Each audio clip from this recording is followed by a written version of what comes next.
Good evening, everyone. Welcome to the Board of Education Action Meeting. Today is October the 18th. Trustee Pedro Quintanilla. Present. Trustee Michelle Wilson. Present. Trustee Dr. Pless Dickerson. Present. Trustee Rodney Keynes. Present. Vice President Floyd Ewing. Present. Board President Robert Triano Jr. Present. Mr. President, we have a quorum. Thank you very much, District Clerk. Can I ask everybody to stand for the Pledge of Allegiance and a moment of silent reflection?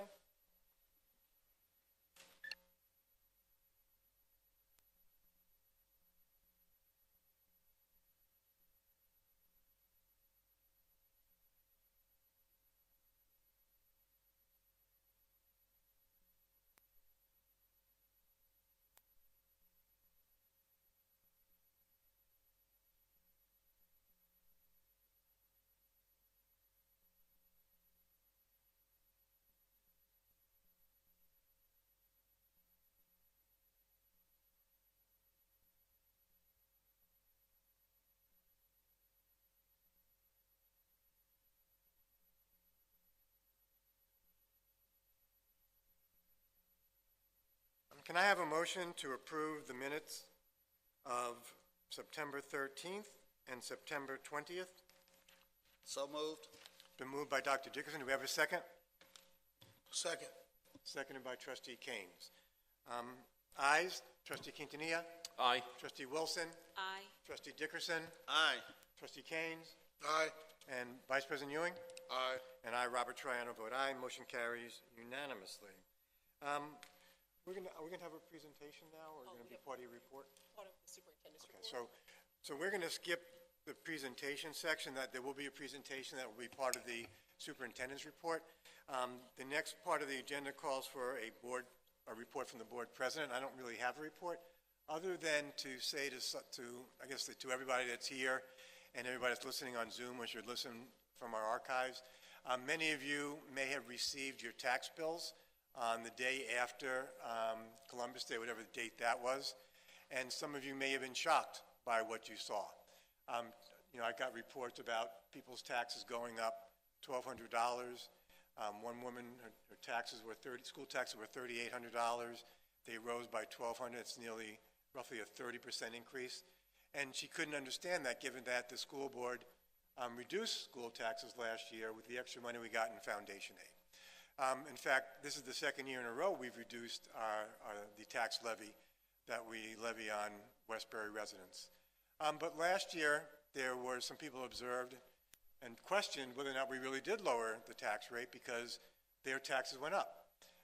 This year, the same thing is happening. People are calling me and saying, I thought you lowered the tax levy. We did in 2 years in a row. This year was a $2 million reduction, over 2%. Yet some people are seeing increases of 30% or more in their tax bill. I myself have got a $2,400 increase per month for 6 months, so roughly $400 a month. That's not a function of what this board has done. That's a function of the assessment system, and the previous county executive changed the assessment system so that every home in Nassau County was reassessed. People who got an increase in what their house was valued, according to the county, will see an increase in their taxes. Roughly 50% of the residents of Nassau County are going to saw an increase in their assessed valuation, and therefore will see an increase in their tax bill. The other 50% are going to see a reduction in their tax bill. I will probably get no calls from those people. But those of you who got a tax increase, just remember that the tax rate went down. The amount that the school district taxes you, that's an angry resident who got a tax increase. So I actually lost my train of thought. So those of you who saw an increase, understand that that's not the school board. The tax rate, the amount that we take in taxes for $100 of assessed valuation, went down by just over 2%. The rest of any increase you see is from the assessment system. So if you hear anybody complaining about the school taxes, just remind them that it's the assessment and not the tax rate set by the school board and the school district. Thank you. Superintendent Chase? Good evening, Board of Education. Good evening, community members, those who are in the audience. It is great to see you all. I'm not sure if my microphone is on. I can use my teacher voice. No? Okay.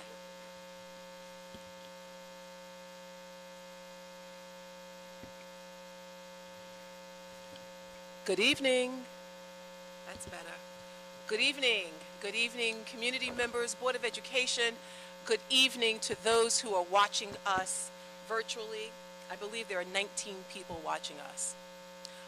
My report is going to be just slightly lengthy this evening, but I do ask that you indulge because I have a lot of information to share with you, and within my report there will be a presentation. First, last week when we gathered, there was a presentation made by Aramark. Aramark is our food service vendor. I'd like to revisit last week's presentation. The Assistant Director, Gary O'Grady, would like to make a statement to the public and to those who are listening. And so I am going to ask Mr. O'Grady to please come to the microphone, if you will. I'd appreciate it. Thank you.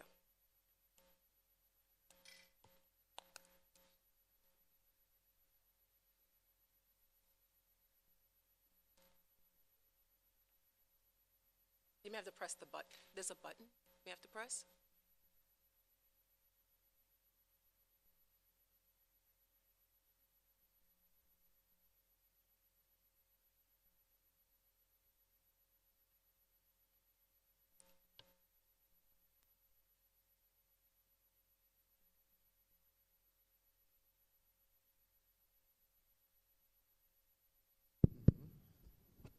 Good evening, Noel. I would like to come here publicly, which I do not do well speaking in front of others. I do get kind of nervous, so bear with me as I'm going to read this paper to help me get through it. With that being said, I come here tonight to say I apologize for the wrong choice of words I said last week, mentioning our overall food service staff as weak. I did not mean this in any malicious way or to cause any harm that it may have. I often, when speaking off the top of my head, use the wrong choice of words, and they come out, which I find myself getting in trouble with my other half frequently at home, and we all know what that leads to.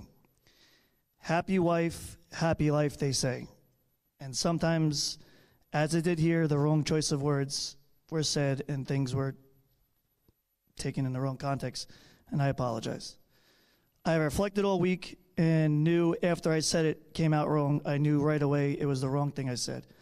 I look to further my growth within myself and learn from this. This week, I'm attending a leadership conference on Thursday through Sunday this weekend to also hear and figure out ways to grow. I will use this as an example to learn from. Again, I apologize to the Westbury food staff and the board, and sorry. Thank you, Mr. O'Grady. I appreciate your words. You might want to just put the microphone back, okay, on the podium. And yes, and I recognize that some of our food service employees are here. If you are a food service employee, I do ask that you please stand.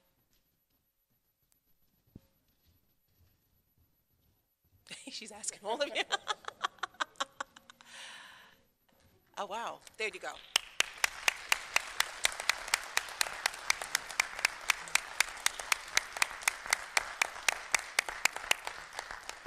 I just want to let you all know, again, that you are appreciated.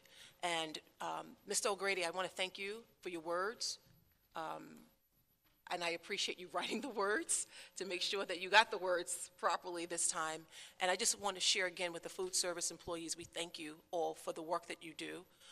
And what I am hoping is that once Mr. Grady goes to the training, I am hoping that we all continue to be trained myself included, everyone, the whole district is undergoing training so that we could approach our jobs differently and we can be the best that we can be for the scholars and the community that we serve.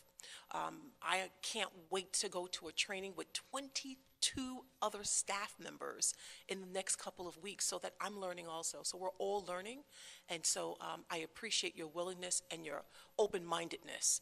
So we're going to move forward. Last week, oh, sure. Thank you. And I just want to say to the food service workers that we, meaning the Board of Education, and I know I speak for the administration as well, greatly value the service you provide to our school district and to the children of the school district. And when Mr. O'Grady made those comments, all of our ears pricked up, like, did he say that? So I just want you to know that we have your back. And I got to speak to a couple of you during the week to hear how you felt about it. So thank you for being here. And I think that registers that you're committed to this and to this district, that you wanted to be here to hear Mr. O'Grady. So thank you for being here, and thank you for all the work you do all year. To Mr. O'Grady, let me just say it takes a big personality to be able to come and publicly make an apology like that. So we appreciate you for that as well. You know, that's fine. That's fine, Mr. O'Grady. That's fine. Okay. Thank you all. Absolutely. Superintendent's reports.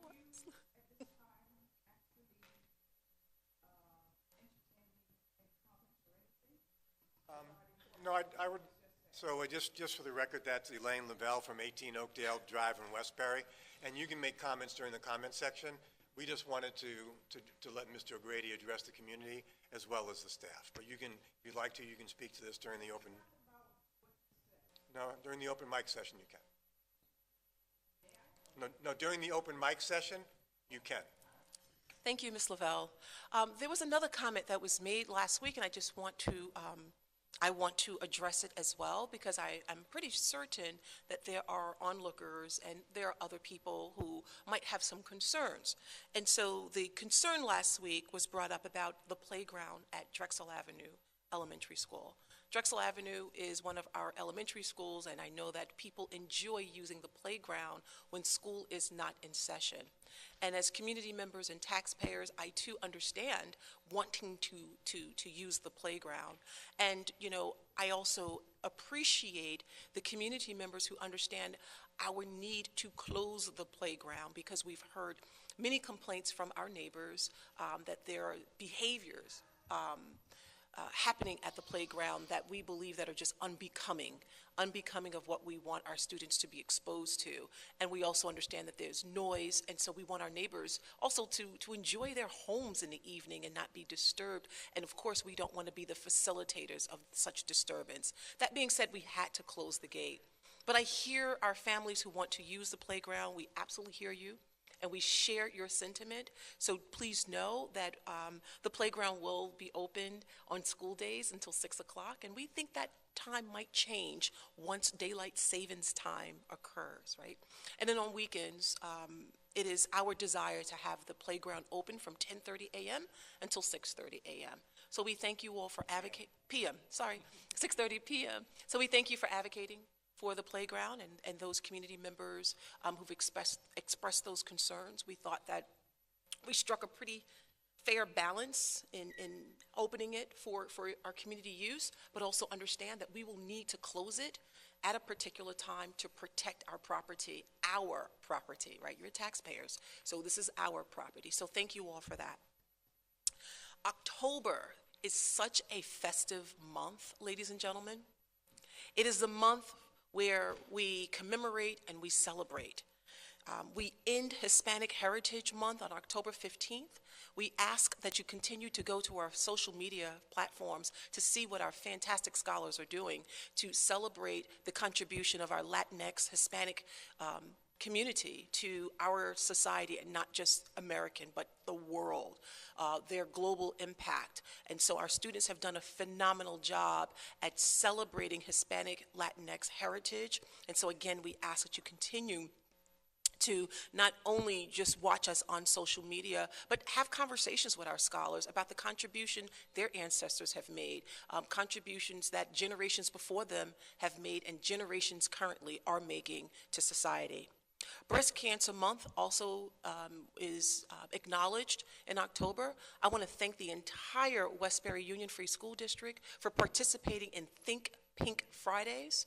We've asked our school district to consider wearing pink on Friday to acknowledge those who are suffering, those who have fought the battle successfully, and those who may have been, who have succumbed to breast cancer. I'm excited that our boys football team will be wearing pink socks in recognition at our homecoming. I'm just excited of the students who are participating.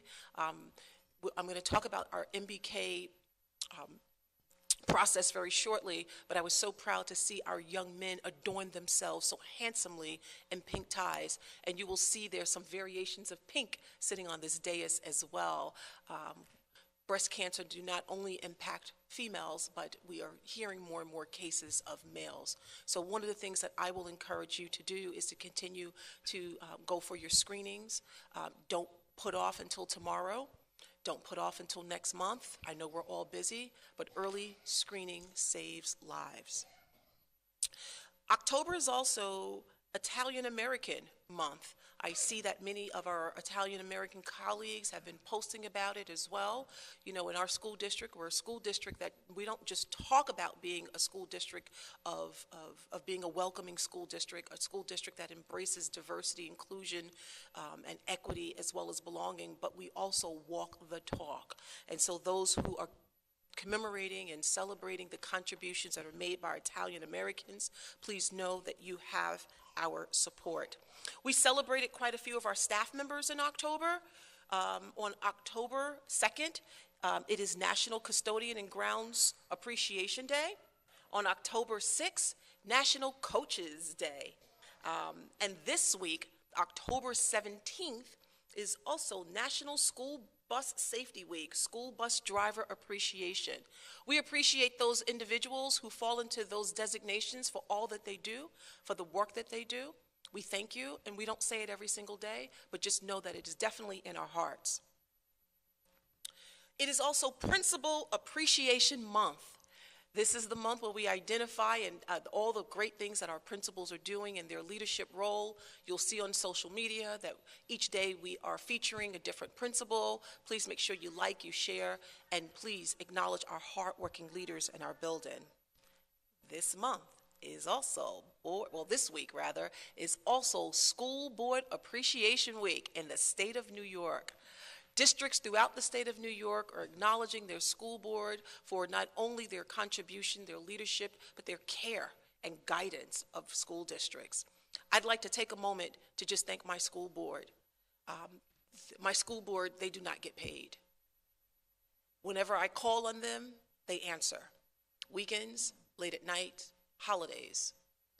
My school board is very hardworking. They're committed to the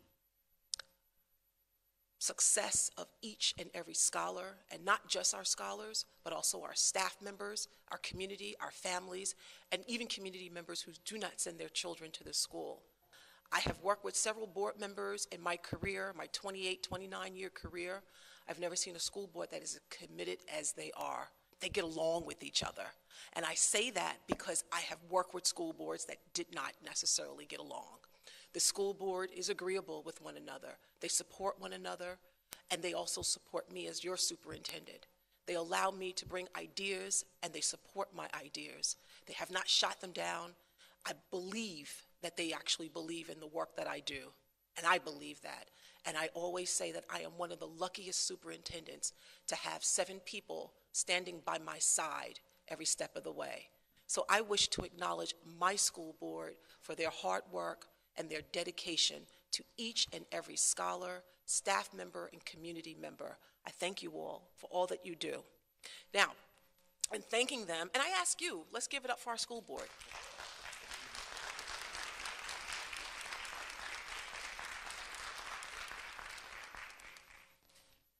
In thanking my school board, the New York State School Board Association encourages school districts to acknowledge them, and they don't have to encourage this district. I wish to acknowledge my school board by giving each one a certificate of recognition in this beautiful frame. Of course, it's green and gold. You know we've got to rock the green and gold. And the certificate reads, Robert Triano Jr., for your dedication and leadership to the students, staff, and community of the Westbury Union Free School District. Thank you for your service to our students, and I'd like to present each board member with a certificate. I don't know how to do this. Let's see. I guess I'm going to come around if you guys can indulge me for a sec.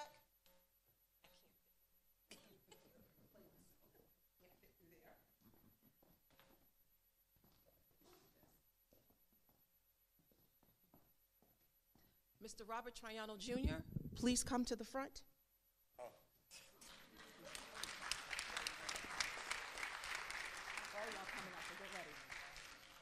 Mr. Floyd T. Ewing III, please come to the front.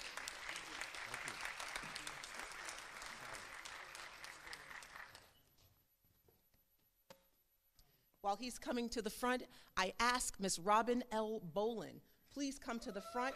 Thank you for your service.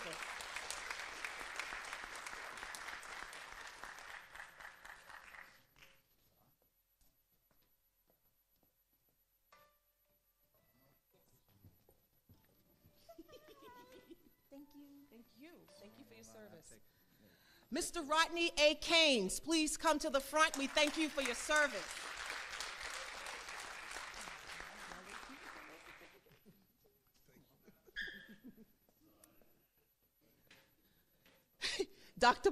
He got up before I called his name. Dr. Pless M. Dickerson, please come to the front. We thank you for your service and your dedication.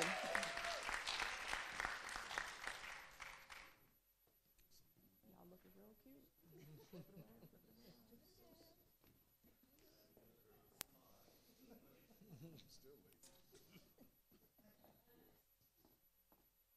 Mr. Pedro A. Quintanilla, please come to the front. Thank you for your commitment and your service.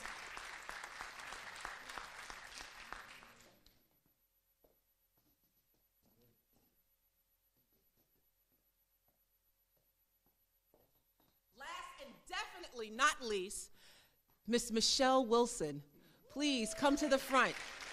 You are appreciated.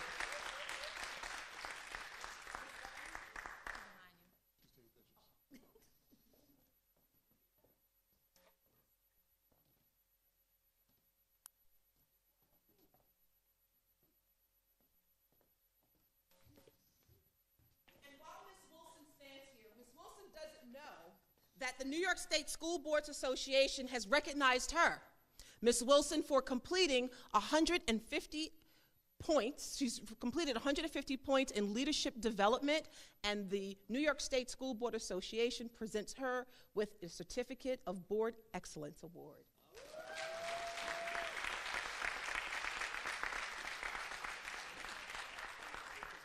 And so when we go into executive session, my school board will indulge in a cake with their picture on it.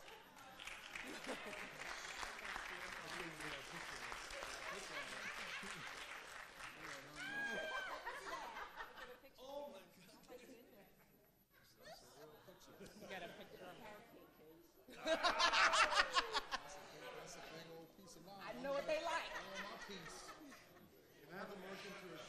So I don't want to drop it, because if I drop it, that's the worst thing in the world. So I don't want to block anybody. Why is it 3D? Come on now. Y'all don't know what we went through to get this cake. Y'all have no idea. That is. See, I got the biggest piece.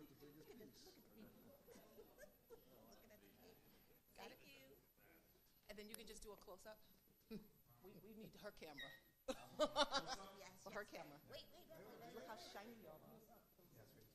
It looks 3D. Yeah. I'm the biggest part of the cake. No. You got lots of pictures of the cake. Got lots of pictures of the cake. Yes. Trustees, Happy Board Recognition Week. And again, you are appreciated. I thank you all so much.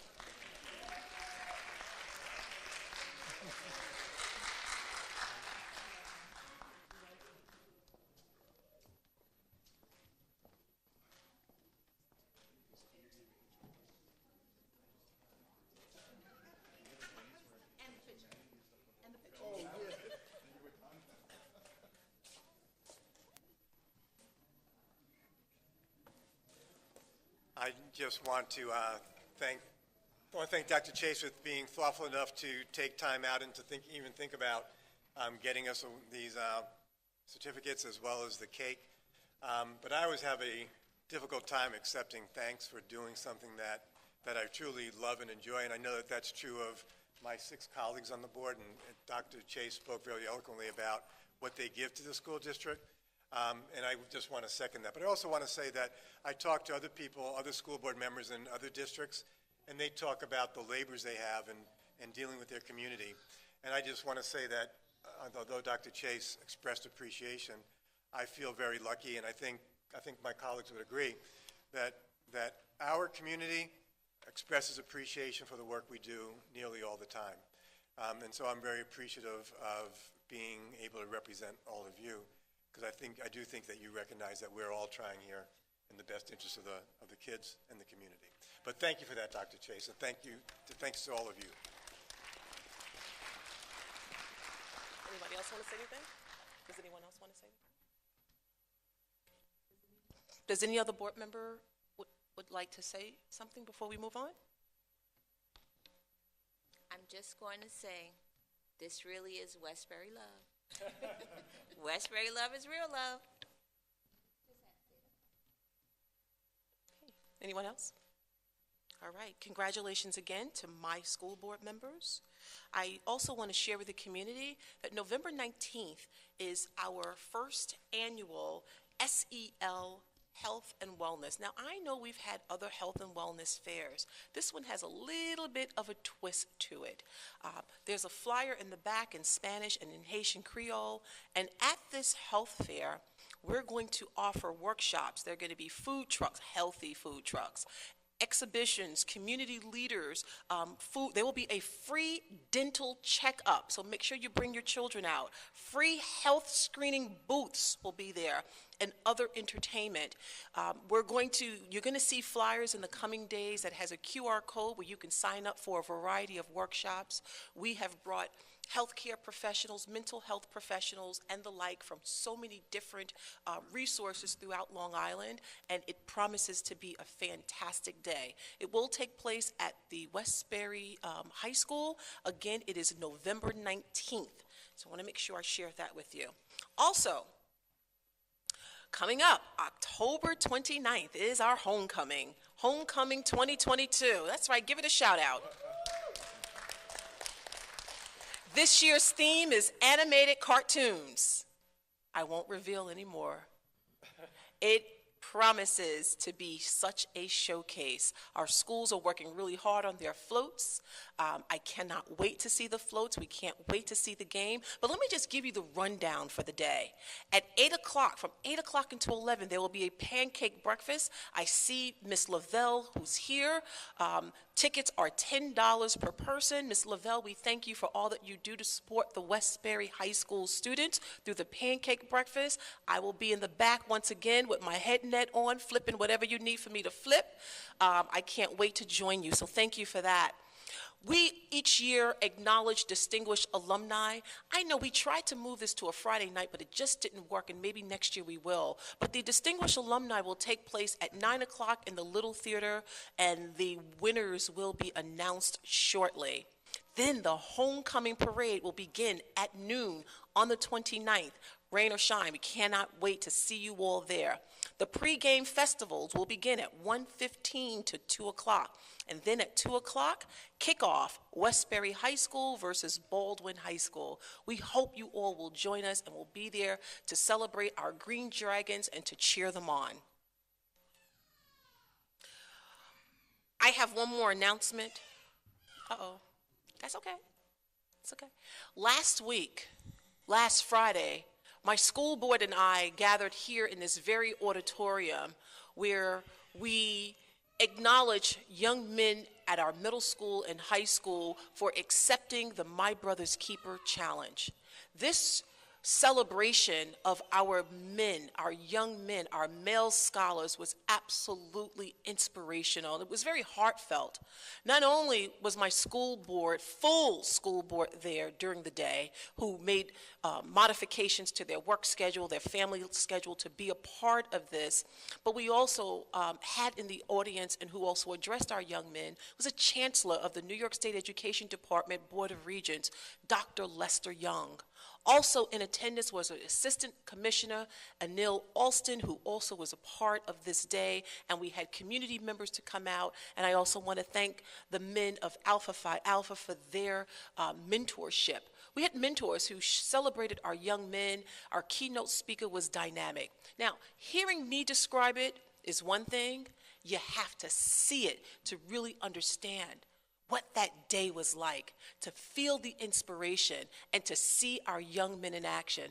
Dr. Pellet, can you please run the video? And this video captures only a vignette of what our young men experience.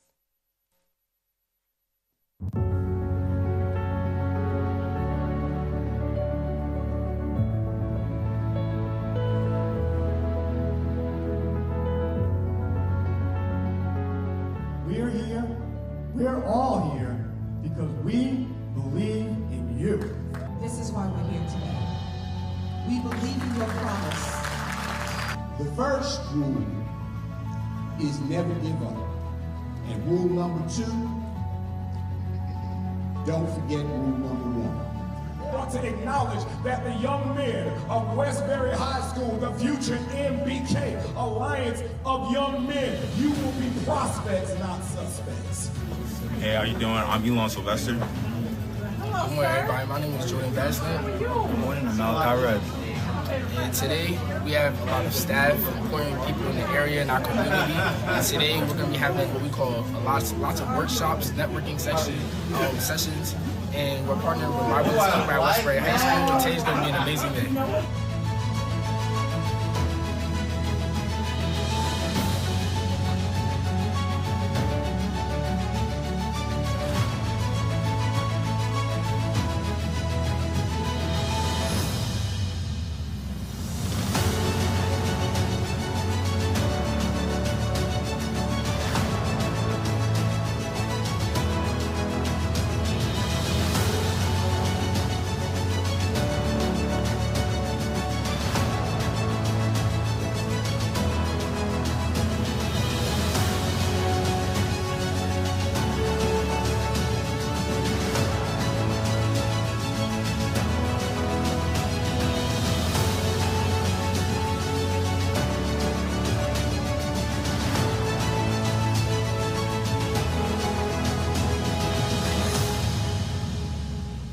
Everybody, let's give a big round of applause.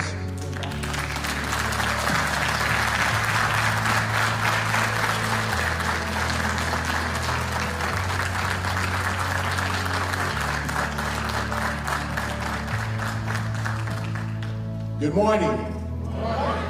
It is a real pleasure for me to be with you this morning.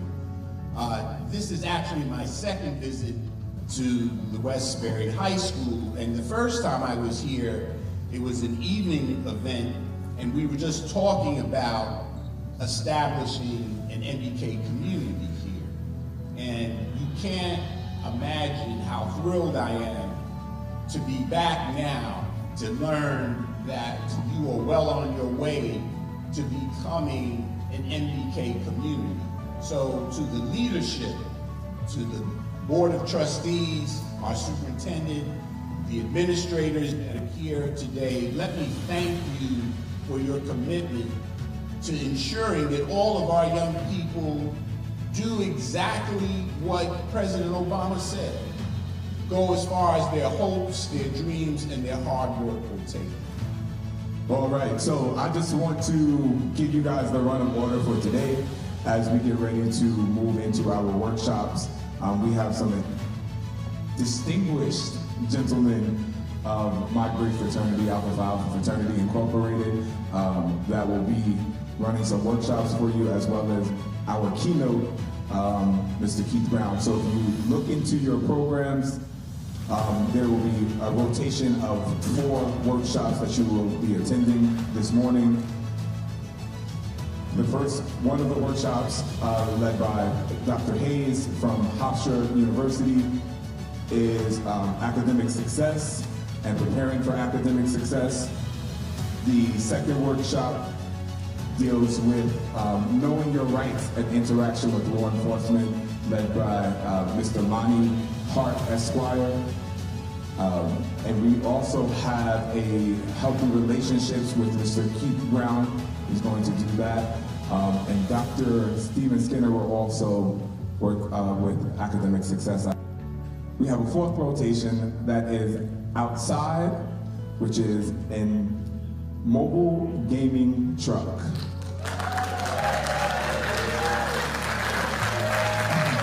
So, please welcome Keith L. Brown, Mr. I'm Possible. Y'all sit up for me one time. Yes, right there. No, sit down, sit down, sit down, sit up. Motivating, stimulating, captivating, educate. Keep me down, Mr. Brown. I don't Brown, still around. Sometimes life is really a bit of tough. But keep your head, your pants, and your grades up. No matter what, you keep your head up too. Stay in school and do what you gotta do. You got that knowledge, and we can't deny the #1 school is Westbury High. Check it, check it, check it. When I say I am, you say somebody. I am somebody. I am somebody. When I say I am, you say somebody. I am somebody. I am somebody. When I say I will, you say not fail. I will not fail. I will not fail. When I say I will, you say not fail. I will not fail. I will not fail. Good job, good job.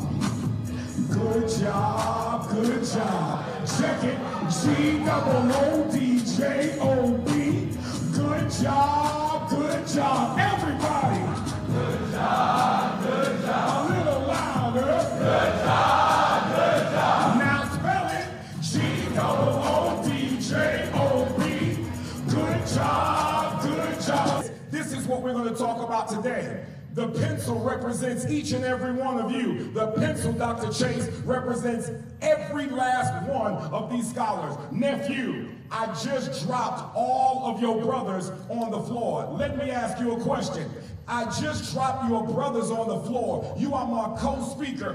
What must we do for these young men of excellence that we're dropping on the floor of society, that we're getting rid of young men of color, that we're just throwing you away? But today I want to acknowledge that the young men of Westbury High School, the future MBK, Alliance of Young Men, you will be prospects, not suspects. You are prospects, not suspects. So, nephew, in order for you to be great, what must we do to that pencil? Give him a hand, give him a hand. Pick it up. Yes, yes. So now, so listen.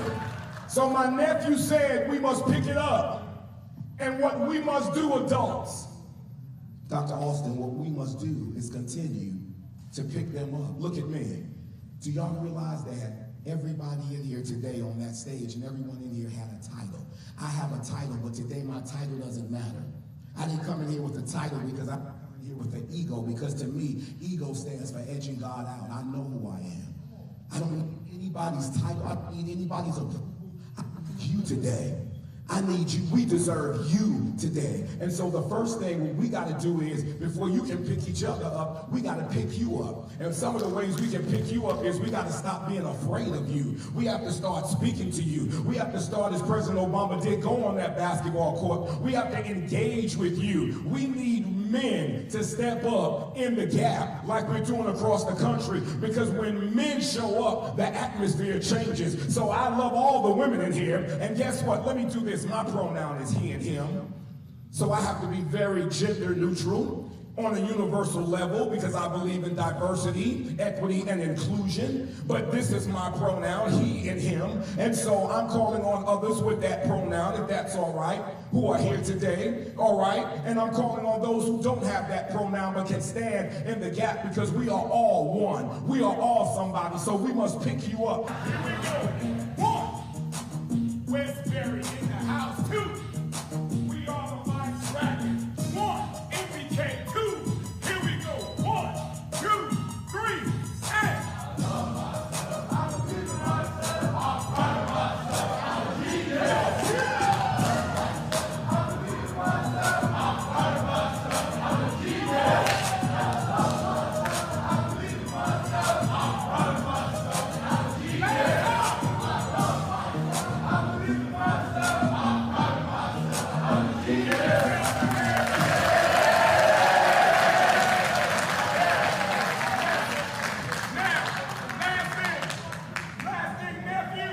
What's the name of that song?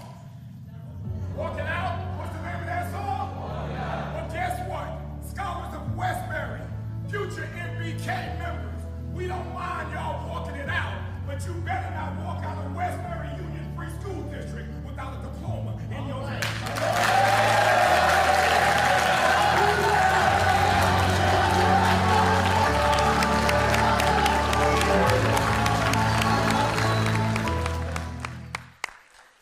Ladies and gentlemen, those are our young men.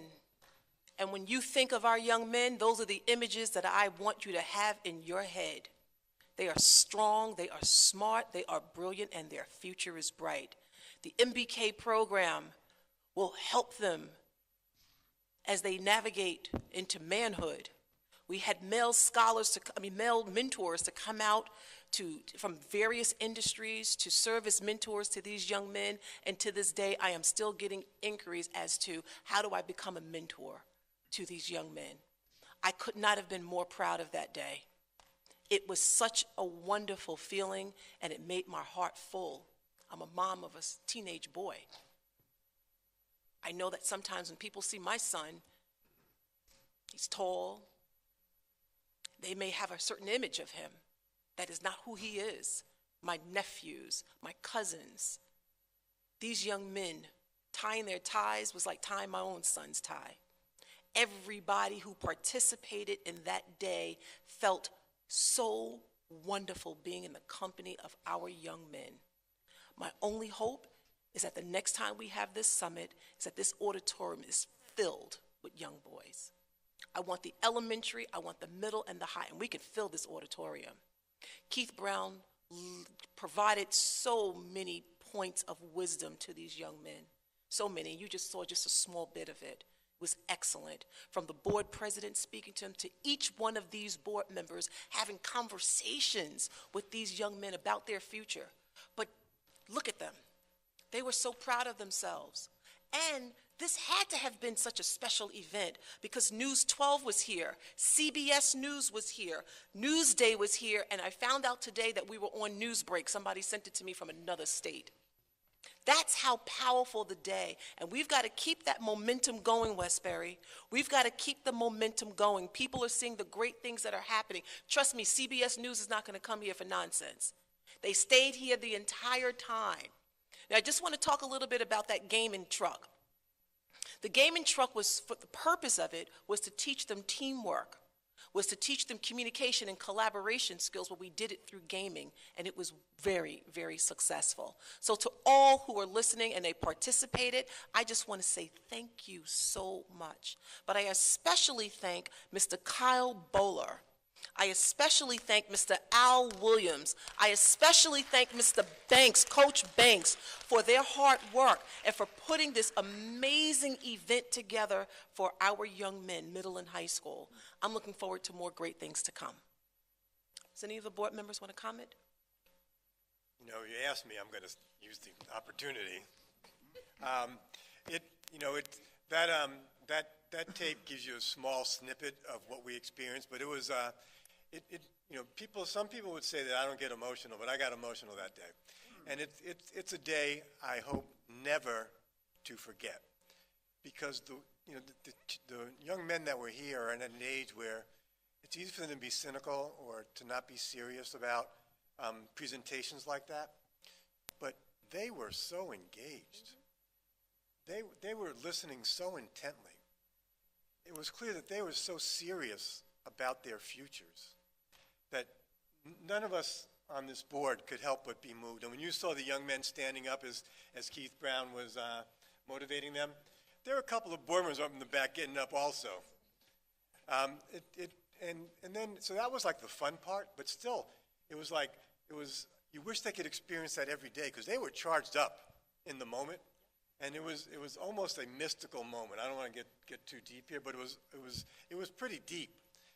But then they went off to classes and then came back for like a networking session with the mentors over lunch. And still, they were engaged with each one of the mentors and were gravitating toward them, talking to them, trying to learn a little bit about their backgrounds, the mentors' backgrounds and experiences, and to create a connection with them that they could use for further advancement once they leave the school here. So I want to thank Dr. Chase and Mr. Bolar and everybody that was part of bringing this to the Westbury School District. It was just really, as I said, a time that I hope I never forget because the feeling was so strong from those kids, scholars, and for those scholars, what their future holds for them if we continue to pour into them and they continue to be receptive. So thank you, Dr. Chase and the entire administration. Is anybody else? I see a little red light on down there. Okay. I've been here a long time for those of you who know me.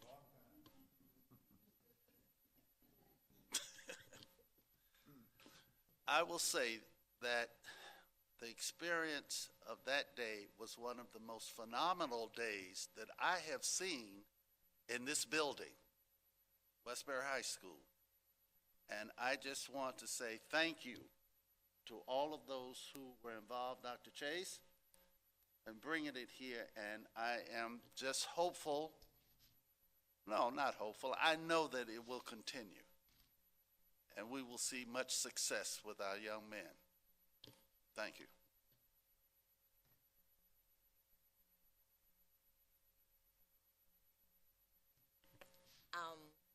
As Robert said, it was emotional. It was mystical. Just think of your son, your nephews, your grandson. Just think of the feelings that they had. And like you said, you are going to be prospects, not suspects. And it was so moving for me. I mean, my son is 25 years old. But to see these young men so engaged and focused and so well spoken. I mean, you know, a lot of times we think of our children at home and we're like, oh my goodness, you're going to go outside in public and say something? But to see them and to see how they were dressed, they also, that day, they also had a best dress. And you had to see the young men take pride in the way they looked. From their shoes to the belts, they were all handsomely dressed. So I want to thank you, the parents and the public, for instilling in your children and the young men to be, when you put on your clothes and you go outside, you represent the home. And they represented you all very well. And I can't say it enough, and I'm going to always say it because I believe it. That is the love of Westbury, and that's what we pour into our children. And when they walk into these buildings and these teachers and administrators are here, they're pouring into them. So please know that we're all on the same team. We're all one Westbury, and that's what the Westbury love really does mean. I just want to say, having a son that participated in that program, I was proud to see him and his friends be that engaged, be that serious and focused. And this is just an example of when belief and expectation are matched. Us believing in them, us expecting them to have a certain level of decorum, they believed that they can do anything, and they continue to do that. So as long as we continue to pour into them, they will continue to believe and will expect better and greater things from them. I can imagine, I can see several CEOs coming out of that group, several leaders, change agents coming out of that group in various fields because of the things that we've poured into them. And a lot of times we don't expect a lot from our children because of the way society is, but if we keep the expectation high, they will rise to that level and actually exceed the level we put for them. So we got to continue to believe and expect them to do better, and they will believe in us and expect us to do better for them. So let's continue the great work we're doing. I want to thank again Dr. Chase, Mr. Williams, Mr. Bowler, Mr. Banks, all the administration in the high school and the middle school that are embracing the MBK program and looking forward to not only do it for our gentlemen, but we're also going to do it for our young women. So we're leveling up, as Dr. Chase has said, in so many different ways, and our expectations are going to be sky high, and I think all of our students will exceed our expectations. So thank you. All right. I also want to acknowledge. I'm sorry. I'm a microphone hog, so if we're going to move on. Sheila, you want to say something, son?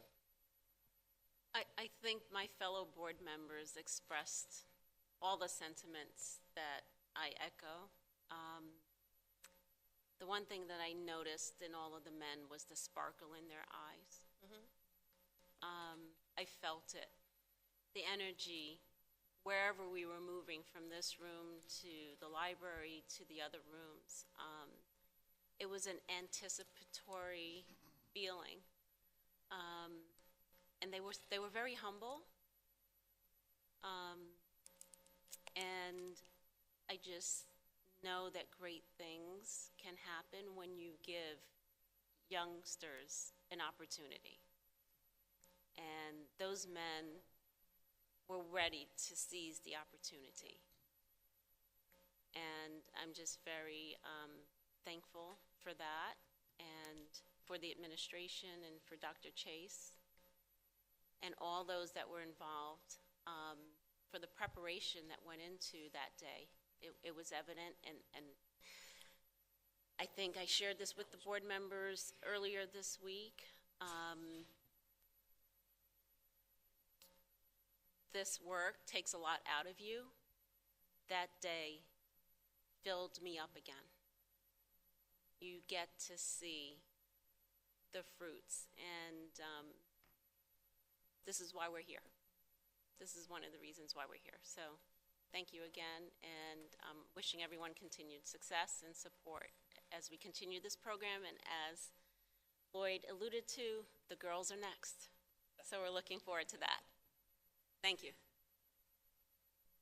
So I think you're hearing, you can tell that each board member was really touched that day, and it carries with them. They all want to add their comments. But I want to tell you the perspective of one of the boys, and not one of the boys that was here. My grandson, this event took here in the high school. My grandson, 12, goes to the middle school. When I picked him up from school that afternoon, he said, "Grandpa, I wish I had been there." So word had gotten down to him from the high school down to the middle schools. That'll tell you that the young boys, the young men, were really moved by the whole experience. So. And I'm so happy you mentioned middle school. I want to thank Mr. Moody and Mr. Chavez for bringing the middle school young men and to start the work at the middle school. And they'll be working collaboratively with the high school MBK program, and they will be written into the grant to ensure that those young men at the middle school also have the same opportunities as the high school. So I definitely want to acknowledge them. And while I'm acknowledging, we cannot forget Mayor Peter Cavallaro. In order for us to engage in a summit and to be considered as an MBK community, we had to get community support from a municipality, our mayor. Without hesitation, Mayor Cavallaro said, "Dr. Chase, please send me whatever it is that I need to sign. I 100% support this." And he did. In fact, he said to me, "Send me the letter, I'll have it to you tomorrow." He had it ready for me that afternoon with his signature. I shared with him what took place. He sent his regret. Unfortunately, he could not be with us, but he did say that he will be with us for the next summit when we become a true MBK community. So, Mr. Cavallaro, if you are listening, just know, on behalf of my scholars and the entire district, we appreciate your support. We also wanted to acknowledge Coach Michael Jackson for his mentorship and for being there with us from beginning to end. Whenever I call on this young man, he is always here to support. So I really appreciate our athletic consultant, Mr. Michael Jackson. So I'm going to move. Oh, sorry, Mr. Quintanilla, I'm sorry. Thank you. I just want to add, being present on that day gave me the realization. This is my 7th year as a board member, and this is the first year where I feel that the school district, using the term leveling up and going higher, where I feel that everyone in the district is aligned, working together, and it gives me a great joy and satisfaction to see these young men being inspired and seeing the talent that they have. But as we know as a community, this is a work in progress. What we saw that day is a result of the efforts over the years of many in the school district and many boards. And I'm just so thankful that we are today at a place where we are aligned, working together, and the graduation rate going from to 92% from the high 80s, I think is a testament to that. The increase in college applications, which is, close dear and near to my heart, which I think is critical for students to move ahead. It is in the upswing, I believe, from our data that we have. So I just want to share with the community that this is the results of sweat and tears, efforts of our community to get where we are, and we should cherish that, but see it as an opportunity to keep growing, to encourage our young men from early years, and I hope that MBK will filter down to the earlier, younger grades, so that we can instill in our young men the pride, the focus, that they can be whoever they want to be. They can achieve whatever they want to achieve, and that they have a team here with a great superintendent, with a great board, and a community behind them, supporting them. And to the greater community, I want to say that, outside of the Westbury School District, that Westbury School District is on upswing. We're going places, and I invite you to join us, because I'm thankful that we have a large community presence today, and from the school district as well.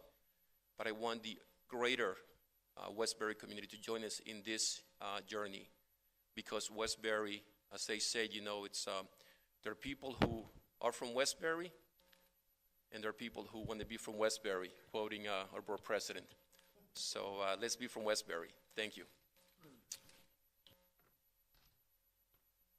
So just to say, sitting in a position that we do, oftentimes we get criticized, and what gets spoken to us are the negative aspects of this district, almost to a point where, as Michelle said, you feel empty, because it's very easy to criticize, but it's harder to support and believe in our scholars.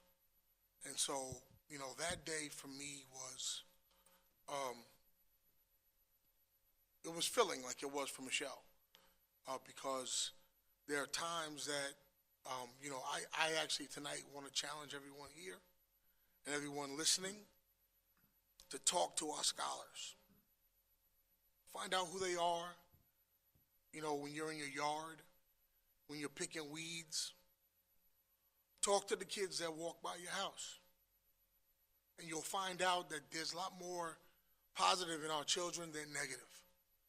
And stop the discussions about criticizing and being negative of our children, and start to support them.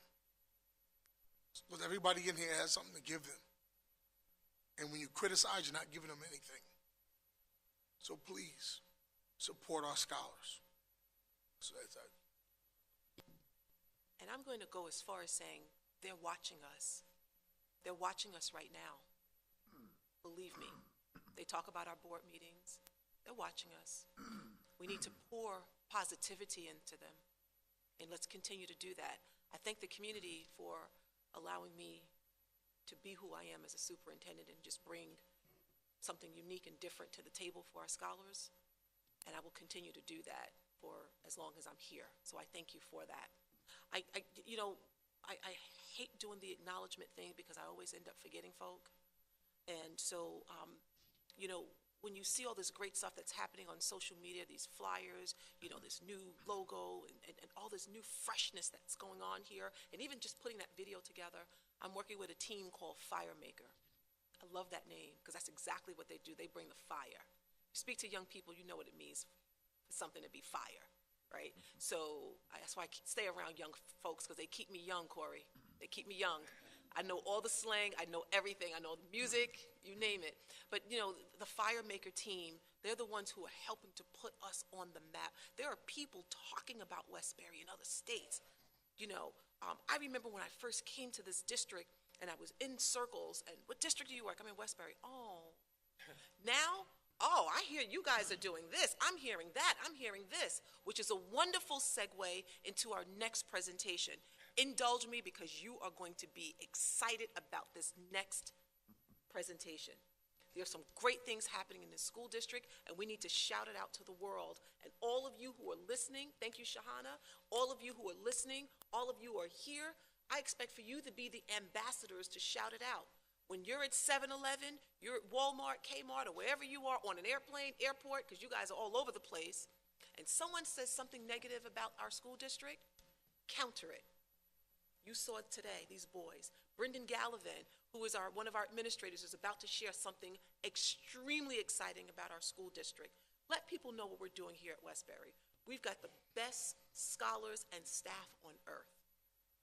Mr. Gallivan, I call you up. I'm so sorry, it's a tough act to follow, but you got this because you got some good news for us. Gallivan is our director for ENL, bilingual education, but Mr. Gallivan was also tasked. Where's Mr. McGibbons? Mr. McGibbons, when I first met you, you read to me my bio and shared with me what your expectations were. You talked about a spelling bee. You talked about this, that, thus, and a third. You also talked about an international baccalaureate program. I remember that vividly because I was wondering where in the world did you find my bio. Mr. Brendan Gallivan was tasked, along with so many other things that he does, to bring an international baccalaureate program to our school district because we know that our scholars can rise to the occasion where they can compete on a global level, Shahana, on a global level. They got this.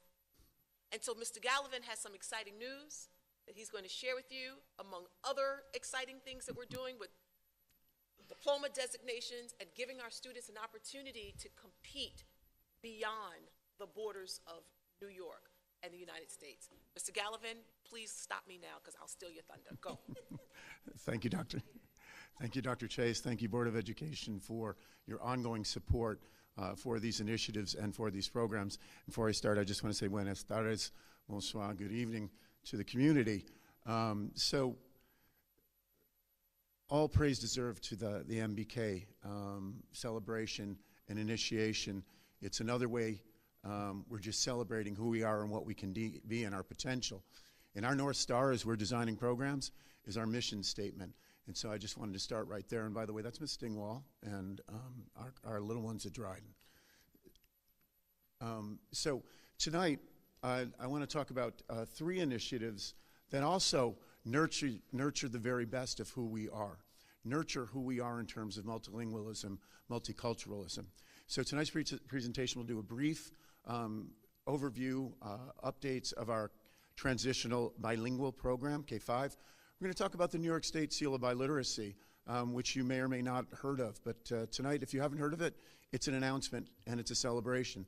And as Dr. Chase mentioned, we're also going to talk about where we are with the International Baccalaureate Diploma Program and our timeline, the good Lord willing, and all of our efforts combined to become an IB World School. So first, a pop quiz, because we're in school. What percentage of people around the world speak 2 or more languages? Depending on where you look, it's 60-ish%. But it depends on where you look. Of course, we know there are multiple countries with several official languages, never mind all the languages that are spoken in a country. What percentage of people in the U.S. speak 2 or more languages? About 23%. So let's celebrate, because Westbury is much more in line with the globe. So first I'm going to talk about briefly about where we are with our transitional bilingual program. So there was a literacy task force that identified great example of collaboration between multiple participants across schools that held this literacy task force and came up with a new program, literacy program, for our schools. And one of the major components and compelling reasons for this choice was that it brought parity to resources for our ELA and our Spanish language arts sections of our bilingual program. Additionally, we're aligning our program with how New York State Department of Education defines the goals for a transitional bilingual program. And we're aligning programs to standards, ELA standards, SLA standards, Spanish language arts standards, across our buildings, facilitating not just consistency of experience across all of our buildings, who certainly have their own personalities and cultures, but it facilitates collaboration and leveling up when we're all on the same page across our buildings. We're expanding our world language offerings at the middle school.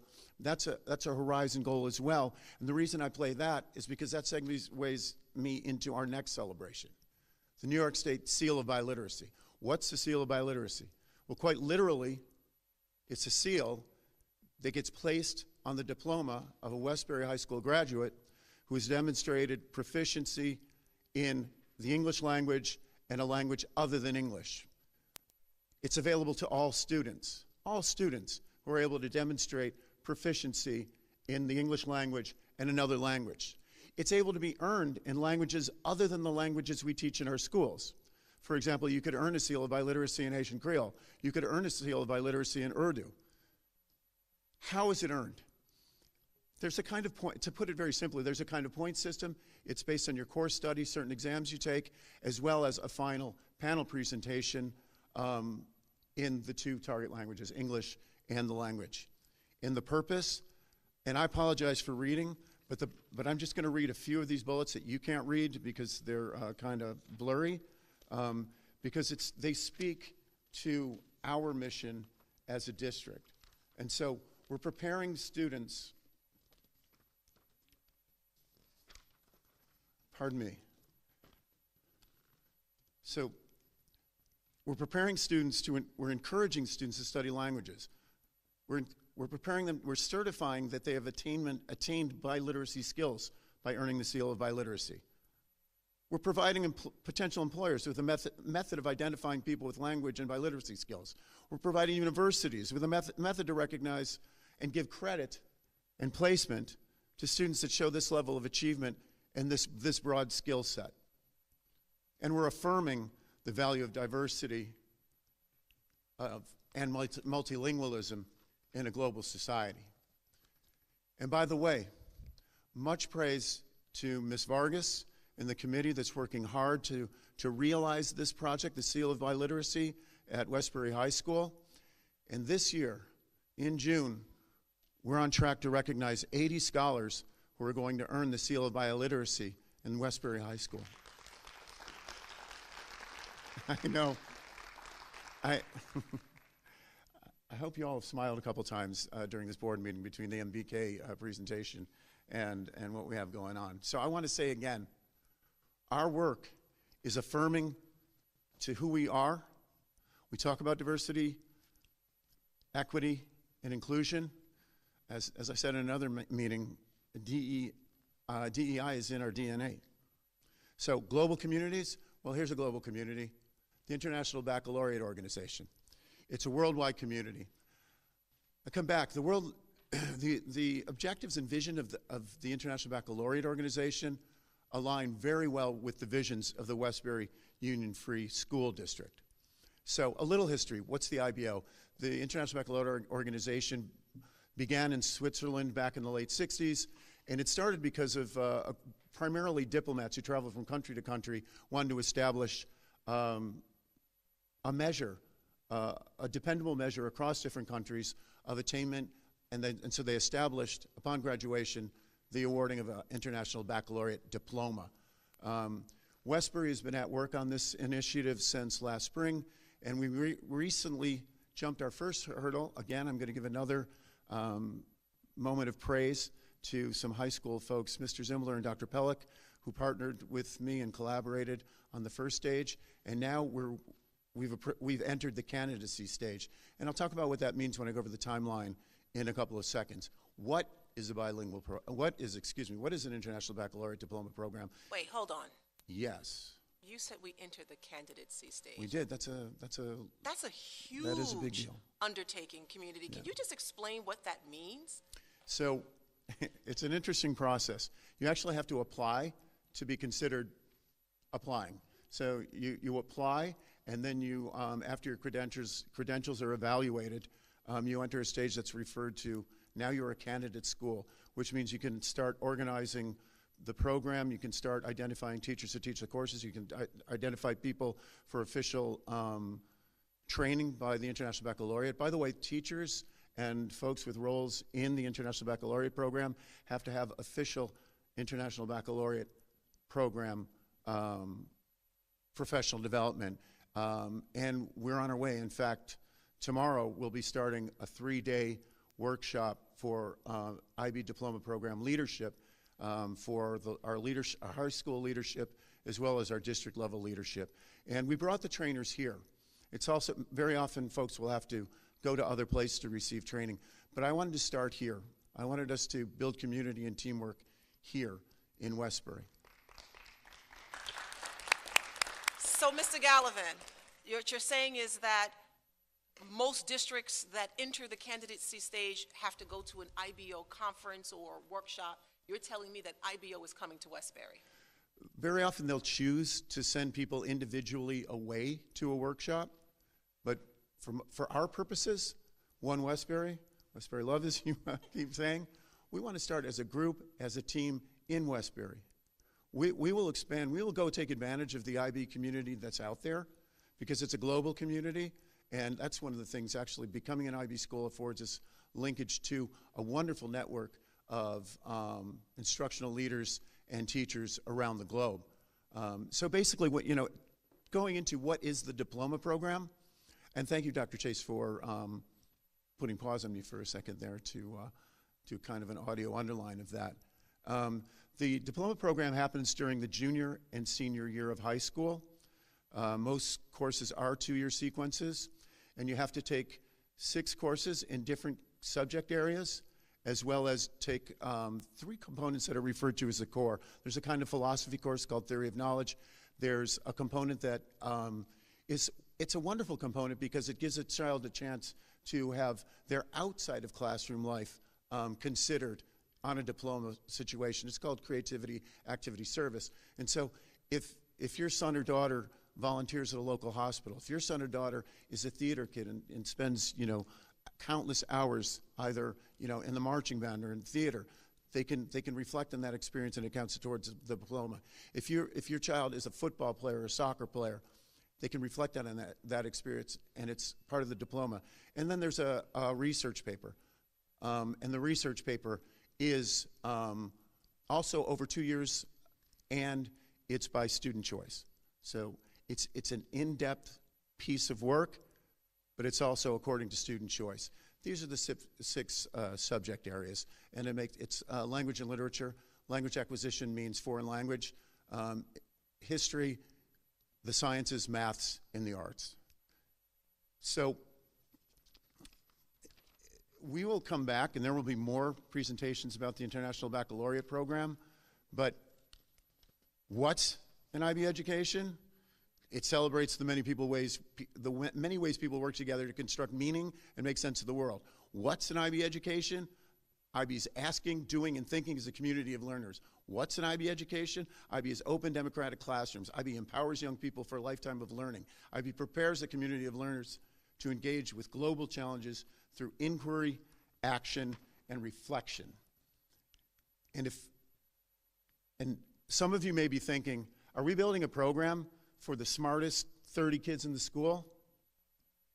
Oh my gosh, I couldn't go to sleep if that's all we were doing. No, we just talked about equity and inclusion.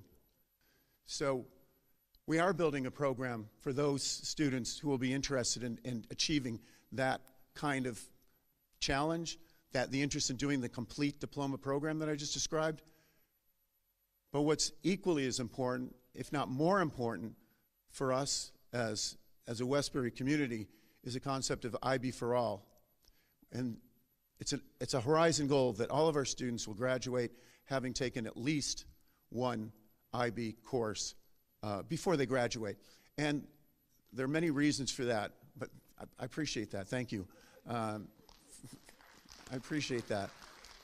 There are many reasons for that, because a pre-college experience, an intense pre-college experience, sets kids up for success even if they don't go to college. But if they do go to university, more importantly than getting college credit for courses, they learn the habits to graduate from college. Some of you have been, I'm not going to spend a lot of time on this point, but I just want to make this point. Some of you may have already started the college tours process, and you're reading literature that colleges are proud that 75% of their kids are getting a 4-year degree in 6 years. Yeah, that's right, 4-year degree in 6 years. So if you would like to make money, if you'd like to get an edge and save money, you want to prepare your students to earn a 4-year degree in 4 years. Right. So IB for All is also, it's a culture, it's a concept. You're joining a world community. The timeline for this? Well, we've hit one of the markers already, as we are a candidate school, and that is a great initial achievement.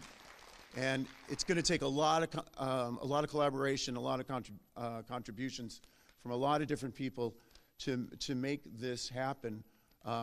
So in the candidate phase, as I mentioned earlier, this is the time when we as a community define the teachers we're looking for to teach specific IB courses, get them training.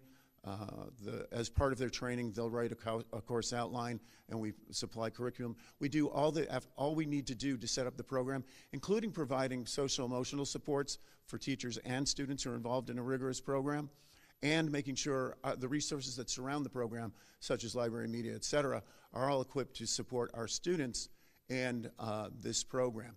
Additionally, part of this process is we will be visited by a team from the IBO. In my former district, that team was comprised of a person from Chicago and a person from Columbia. They could really come from anywhere. I don't mean Columbia County upstate. I mean, the country, Columbia, because this is an international organization. So the candidate stage lasts approximately 2 years. In 2024, the spring of 2024, we'll hear from the IBO whether we've been awarded the opportunity to become an IB World School and offer the diploma. And the fall of 2024, we'll offer our first courses. And in 2026, we will graduate our first diploma program candidates.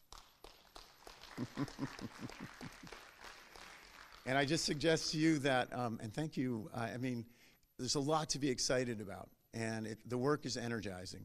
And the programs I just described, I really do think speak to how we are supporting, empowering, and celebrating multilingualism, multiculturalism, and active and compassionate global citizenry. Thank you for your kind attention.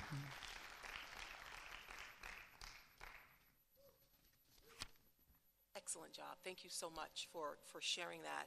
I think that this is an amazing place for our school district to be in its candidacy stage, and I want to thank you and the team at the high school for all of your best efforts in getting Westbury to this point.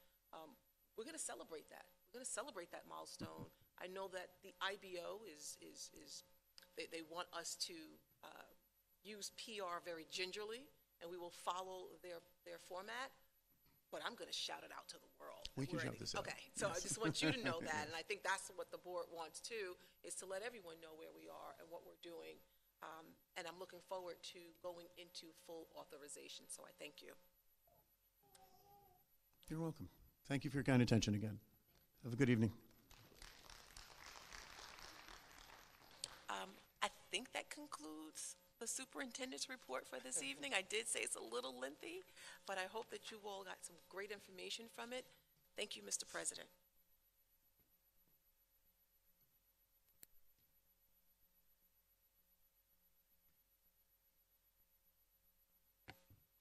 We're going to move into commendations this evening. Did you want to say something, or you want me to take it? Well, I just, the commendations typically we would now move to open up the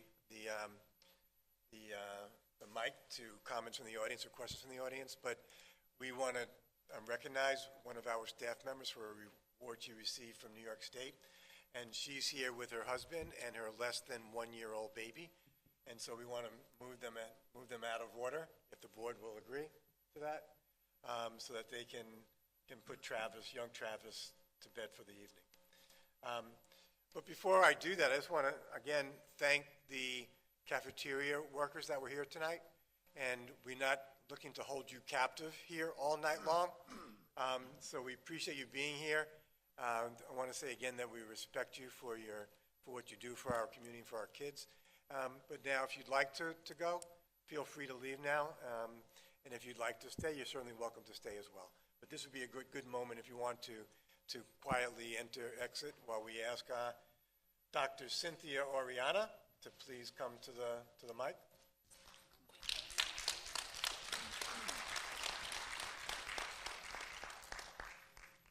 Dr. Cynthia Oriana was chosen as a Woman of Distinction for 2022. This annual tradition recognizes outstanding, accomplished women throughout the New York State. Dr. Oriana is recognized for her tireless efforts to help students, particularly from immigrant families, to succeed and thrive academically while also giving back to the community as a volunteer. Congratulations, Dr. Oriana. Westbury is proud of you. Congratulations.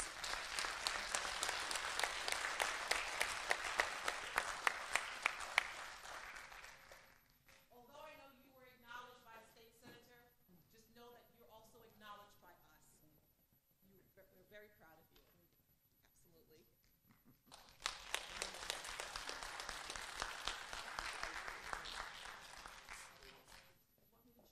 Come on, Mr. President.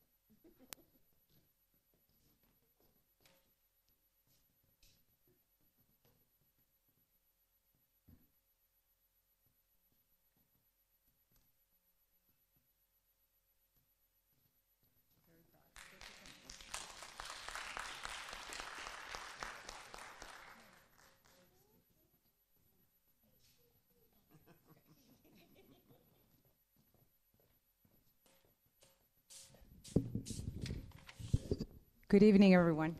I just want to say thank you. I am a proud product of the Westbury School District, and everywhere I go, I make sure that I let people know that, because as our superintendent and as Mr. Kane said, we have to uplift our students. And I am just so happy. I believe in public education, and I am so happy for the opportunities, the examples that I had here at Westbury, and I'm honored to just be back and teach my students and be able to lead and be a role model for our students. So I thank the community for allowing me to teach your children. Thank you. Thank you. Congratulations.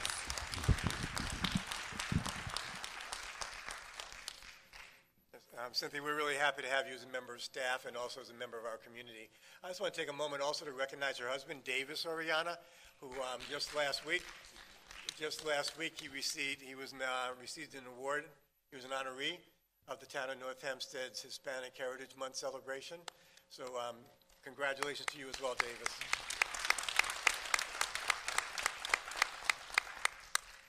So Cynthia and Davis, I said we were taking it out of order so that you guys could put Travis to bed. So Take your moment now, but thank you for being here and for all you do.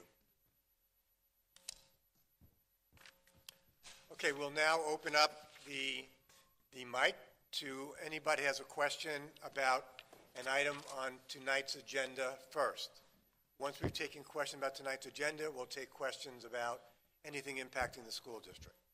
And we'll start with questions from the audience and move to questions that may come in the chat room for people who are watching this on live stream. Does anybody who's here have a question on tonight's agenda items? Excuse me. Okay, are there any, seeing none here, are there any questions in the chat?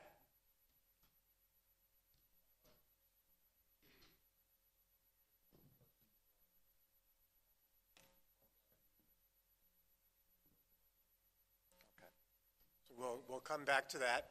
There apparently is a question in the chat room about conditions in Park Avenue School.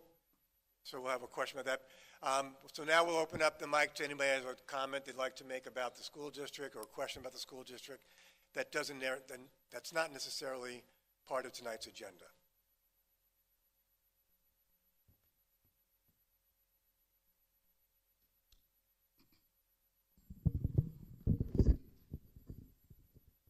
Good evening, everyone.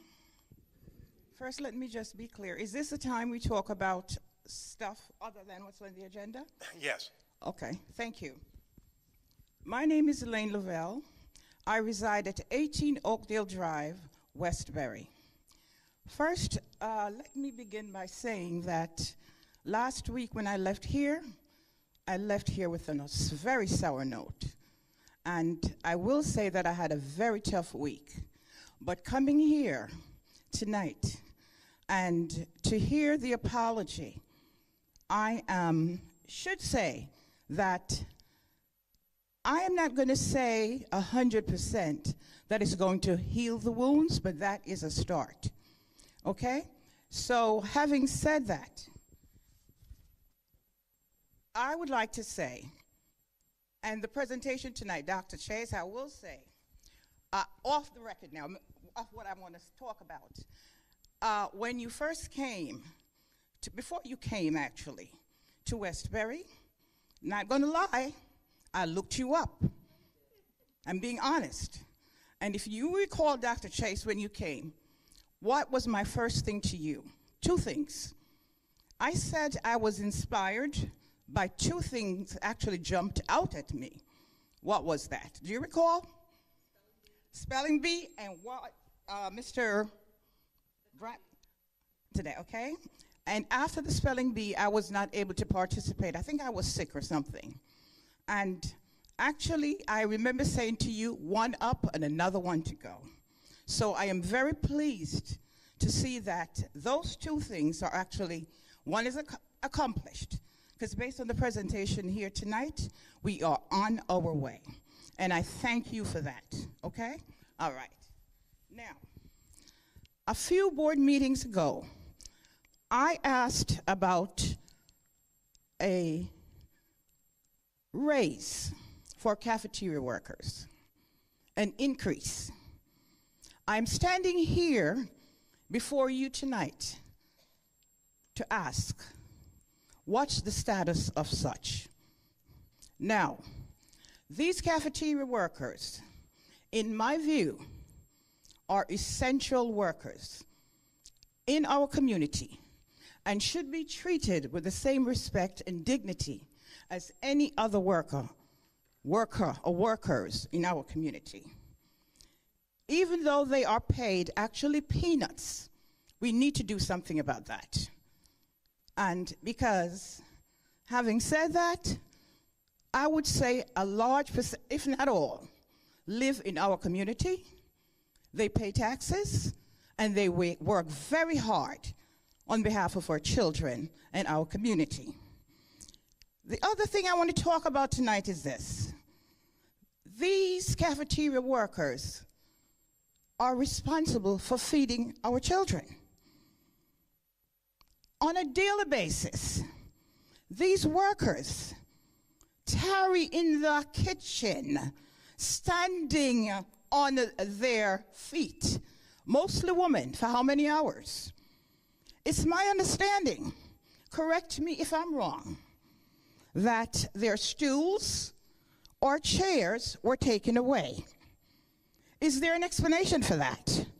Having said that, why, if this is true, why were these essential workers deprived of such a little comfort? I need to know that.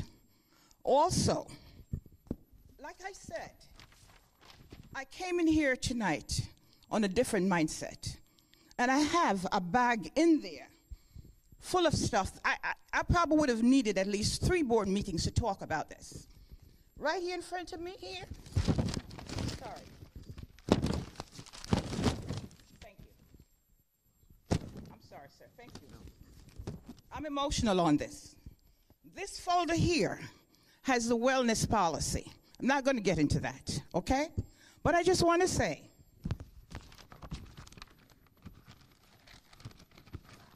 I have taken like three pages of what was said at the last meeting, okay? And as you see, I've highlighted the key points that I needed to talk about. I'm not going to do that tonight. However, I don't know who is going to be responding to me tonight regarding the raises for the cafeteria workers. I do need to know. And I'm sure others in here need to know also. And I'm looking around here, and I know you're going to say to talk to you, Mr. President, but I look here at all these workers. The faces are familiar to me. Some of them have actually fed my kids in Westbury. So I'm telling you, I'm looking at, I'm not going to call names, but you guys know who you are, okay? You were there to make sandwiches and cooked food for my kids, okay? Appetizing food, all right? I see people shaking their heads. I ain't lying. I'm telling the truth. I'm not being confrontational. But listen, another thing, and I'll sit down. I'm imploring the board, please bring back the nutrition meeting that we used to have. You know why? It was a very intimate and personal group of us. And we were able, we had like a rep from each school, and it's not just teachers, it was, it was everybody. And I will say, if this comes back, this will alleviate a lot of stuff that's happening here right now. Because I think we all are here and ready to work together. So we need to do that. Yeah, can we okay? Can we respond to your questions? Okay. Dr. Chase? So, Ms. Lavelle, with all due respect, unfortunately, we can't talk about personnel matters, but I will tell you this much. The district is in negotiations with several unions, one being food service. So those conversations are taking place. So that's as much as I can say. I have our legal advisor here, and I know that I can't speak about terms and what is being discussed, what's being offered, what's being counter offered. I can't do that. But I can tell you that it has not gone unnoticed. We recognize that. And since I have arrived, every union has an open contract, and I've spent the last 1 year and 4 months resolving them, okay? Tonight, the board has in front of them the custodial union, another one we can check off at our representations in the back, nodding their heads in the affirmation. We're working hard, and I've only been here 1 year and 4 months, and we're trying to knock it out, and we have not forgotten our food service. We are sitting down and having conversations with them. I know how hard they work. My board knows how hard they work. My administration knows how hard they work. So I appreciate you advocating for them. In addition, you brought up chairs and stools, and that was brought to our attention. And we have shared with Aramark that they need to restore that. So that was already shared and already being taken care of. Again, I appreciate you bringing that to our attention, but we've already told Aramark that they are to restore the chairs and the stools. Now, it doesn't mean, community member, that our food service employees are sitting down all day. But we do recognize that there are some people who may need to sit down to accomplish part of their job, and we recognize that. And so those chairs were restored, at least they were told, they were fully, so they confirmed that they've been restored. But again, I thank you for your advocacy. The nutrition meetings, Ms. Lavelle, I know that I've participated on some of them with you. I think, Ms. O'Neill, we're going to start doing them in person as opposed to Zoom. Do you want to speak to that, please? Sure. We have, good evening. We have out to all of the members of the committee a question that was posed to them. Do they want to meet in person or Zoom? We have received some feedback, but not all yet. Many members do want to meet via Zoom because it's easier for them. As I discussed with you earlier, we could do it as a combination for those staff who it's difficult for them to come to the building to meet in person. We could have, some in person, some Zoom. So I think that's what we're looking to do to accommodate everyone's concerns. Accommodation. We have a library here, and the library does hold a lot of people, and I don't think we have a problem with that. I don't think so. We would we? No, it's not about having it in, let's say the library, but because we have a variety of people on the committee. Let's say a school nurse. It's difficult for a school nurse to leave their building and get coverage. And some of the feedback that I have received from some of the members is for them it's easier to be virtual. And other people have said they'd like to be in person. So what I'd like to do is have a combination of both so we can accommodate everyone. Okay. Well, I have been on this community on the committee for quite some time, and that never seemed to be a problem. Even with the teachers, they've always gotten coverages, and I do know that at least one nurse should be available. I would think so. And I don't see, again, and I spoke to you on this, Mr. Neal. We had a long, yes, we did. I think, very good conversation on this. Mm-hmm. And as it stands, I'm the only person from the community actually is on this, and I don't have any kids here. And I'm here for two reasons, okay? I love my community, I love my children, all of them, okay? I want them to eat healthy and be happy. And also I'm concerned, as you know, about the cafeteria fund. I want to know certain things, but I'm not gonna bring that up here. I feel more comfortable talking in a setting with an intimate group like we normally have had. And I know what the nutrition committee looks like, I know what we discuss, and I know who is on it. So I am aware of what you're saying, but at the same time, as I expressed to you, if it's not an in-person thing, I just can't be concerned. I don't want to be bothered with it. I really don't, okay? And I would prefer to address my questions right there with you, okay? All right, and I'm going to be finished now. Dr. Chase, yes, thanks for talking about my pancake breakfast, my little legacy. But before I go, I just want to say something. Our teachers here in Westbury, they are, I can't find an expression or an adjective. They have been very, very supportive to this pancake breakfast. And I know when I look around the community, I'm in the kitchen, and I look and I saw a sea of green. Believe me, I am very, very pleased. And I thank them very much for the interest that they take in our children also. I thank them very, very much. And the Teachers Union also, two people I have to say a very big thank you to. Josh Shimsky and the AP at this high school, Reginald Warren. Where would I be without them? And you too, Dr. Chase, because you have taken up the mantle and you have ran with it. So your space is going to be in there on the 29th. I'll be there, flipping pancakes. Yes, ma'am. Like you did last year, I remember. Oh, you're going to be here? Yes, ma'am.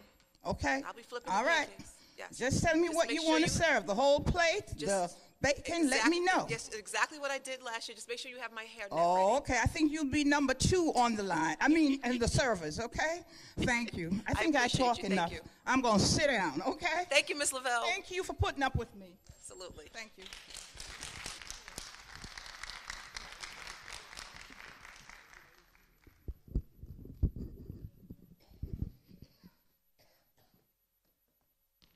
Are there any other comments?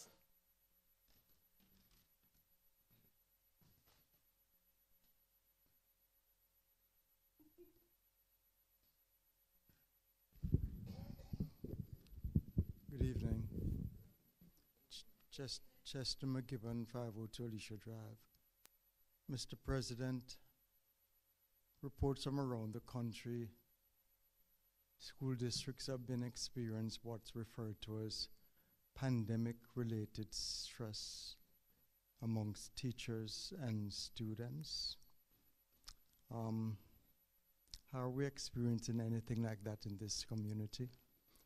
I think that this has been anticipated also because part of the money from the elementary and secondary school resource reserve fund was allocated to that, to hire professionals to deal with such issues.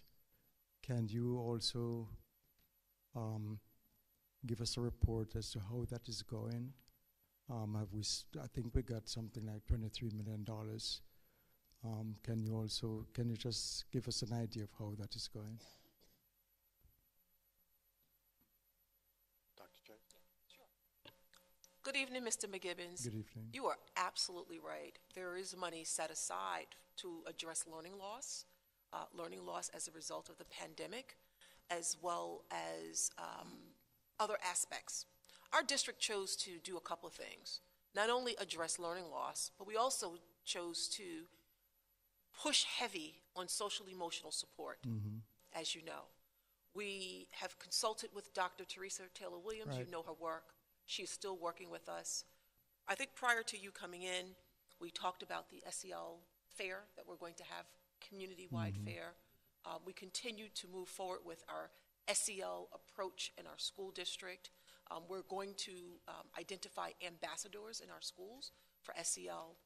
There's some monies set aside to build SEL spaces at every classroom, and we look forward to engaging our school leadership in terms of how that's going to look.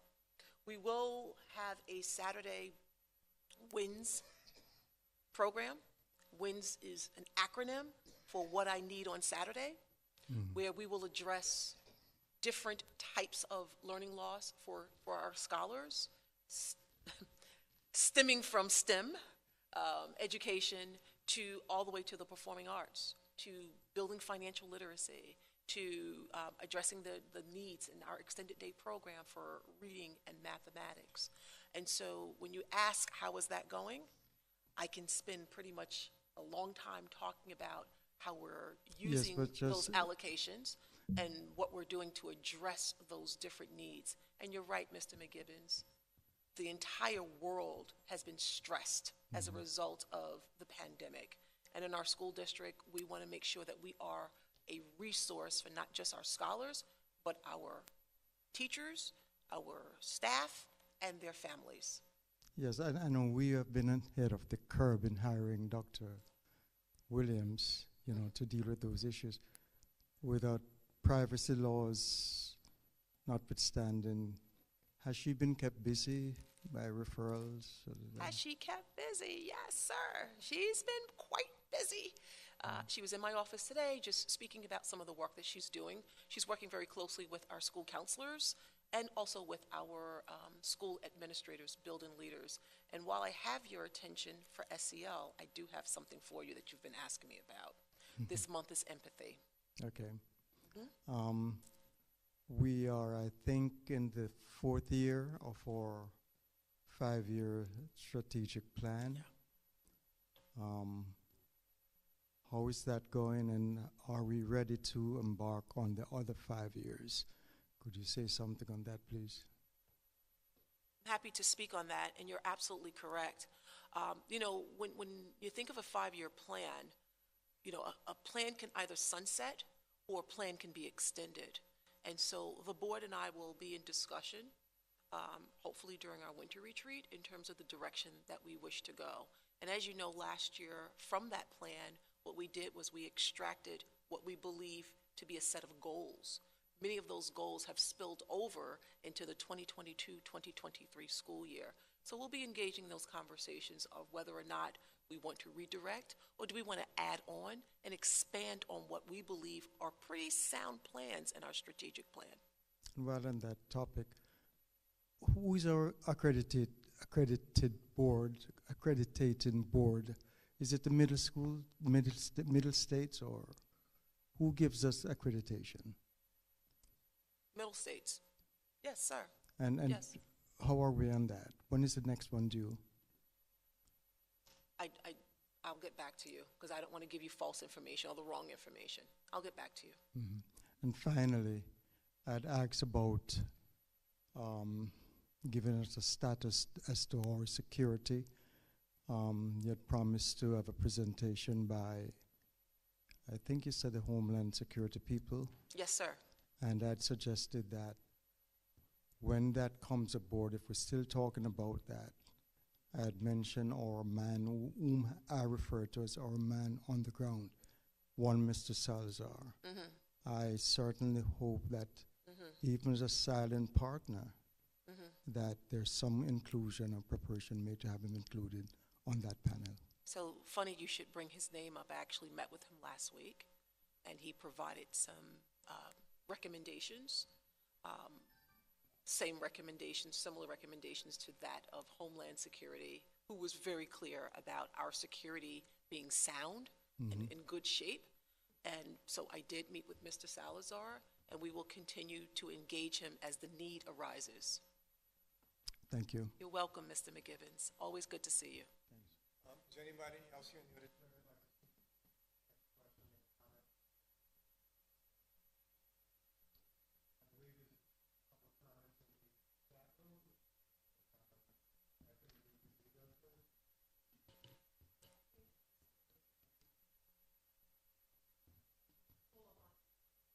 Who is the president of our custodial union? Oh, both of them. Paul and Corey Holly. Good evening, everyone.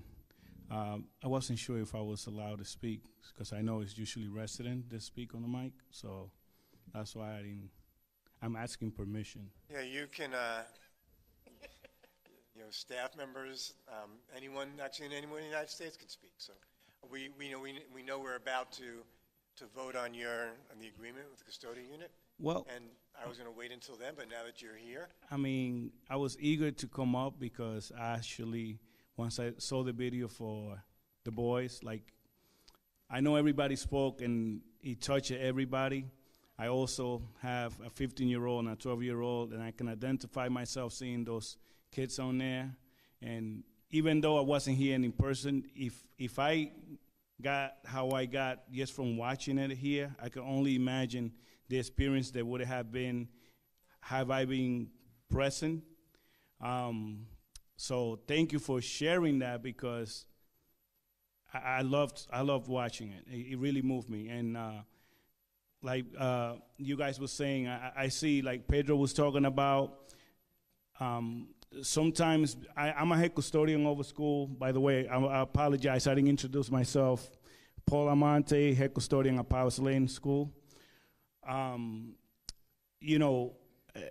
could very easily see the transition and the step forward we are taking.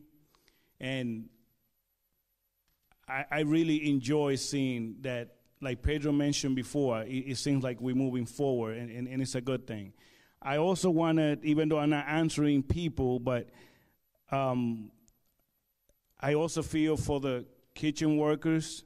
I know Ms. Lovell speak on, but the only thing I want to say, because I know I'm not here for that, and I don't want to take time on the mic. I know everybody, this is a limited time since it's being streamed, that like the superintendent said, and the board, just give them an opportunity. They are very kind and generous and fair, which is the most important thing. So thank you for allowing me to speak. I just wanted to say that, and thank you so much. Good night. I'll be real short and quick. I just wanted to thank all you guys, because you guys are doing a phenomenal job. I've been here a long time, and for the first time in a long time, I think we got it right. And from the bottom of my heart. Excuse me, can you state your name and your address? Corey Holly, 701 Prospect. Thank you. I work for the middle school. I'm a custodian there, and I've been in this district for 20 years. And I'm alumni here. I grew up here. This is my home. And for the first time, I'm going to say, like, it's been a while that I actually see, like, this really tight together. My team is tight. Everybody's supporting each other. I feel like when I was going back to school here again, you know? And I haven't felt like that in a long time. And I just want to say thank you. Thank you for your time, and I appreciate everything you guys do.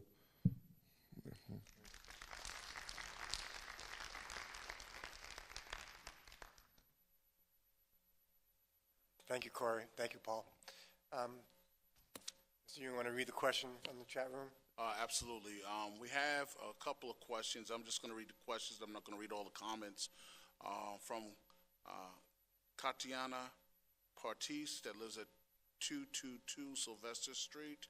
Her first question is, in light of what the arrangements you made at Drexel Avenue schools, can Park Avenue schools be open for the same amount too? She saw kids throwing a football at the gate in dumpsters on Saturday early afternoon, and they think we were too close to the streets and cars. She also asked, can we consider having volunteer patrollers on our school grounds during the hours when the playgrounds are open? Our other question is, can we have grounding / mindfulness exercises for our scholars in the morning while the teachers are in PD? There are grant-funded organizations that can do this work and that can partner with our SEL director. And she's talking about implementing it in the morning before school, when the teachers are in their PD. Hi, Katiana. I've been watching your comments in the chat, and I just thank you so much for your comments. The one thing I do want to just speak on is the SCL in the morning. I think that's powerful, and we've been having conversations about that, where students are engaged, scholars are engaged in mindfulness. That kind of centers them and get them ready to absorb what it is that they're going to learn for the day. And so please know that your comment has not gone unnoticed or on deaf ears, it's not falling on deaf ears. We're already engaged in those conversations, so I do thank you for sharing that. In reference to Park, I just need to do a little bit more work in terms of identifying, what's the most viable solution for Park Avenue School. I know that everybody wants, these parks open during the weekend, but understand when we do that, that means that, we have to identify people to be available on the weekend to open and close. And so it's not as easy as it appears. I do ask that you just continue to be patient with us, and we'll definitely try to strike a balance similar to what we did with Drexel. So I appreciate your comment, and I appreciate your patience in advance. Okay, thank you. I told there are no more questions in the chat room. There are no more questions here in the audience, so we will move to tonight's voting agenda.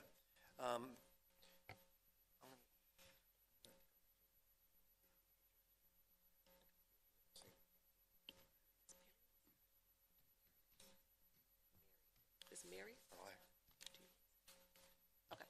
Okay. You sure you don't want to do it?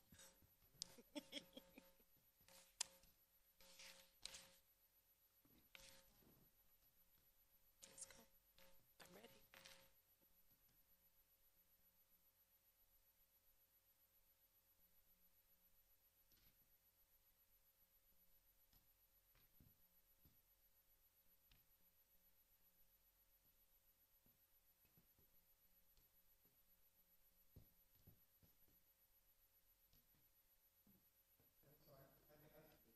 All right.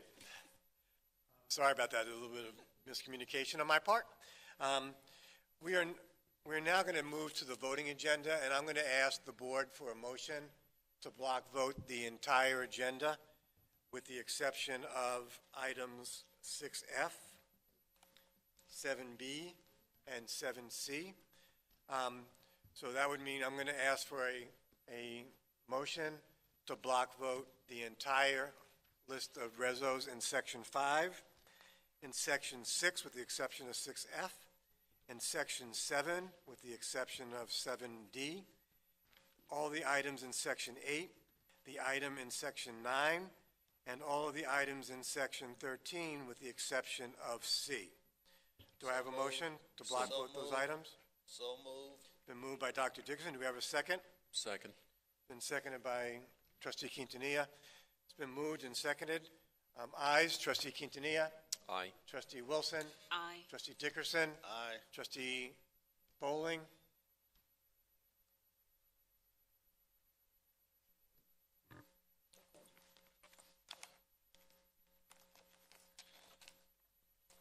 Aye, I'm sorry, aye.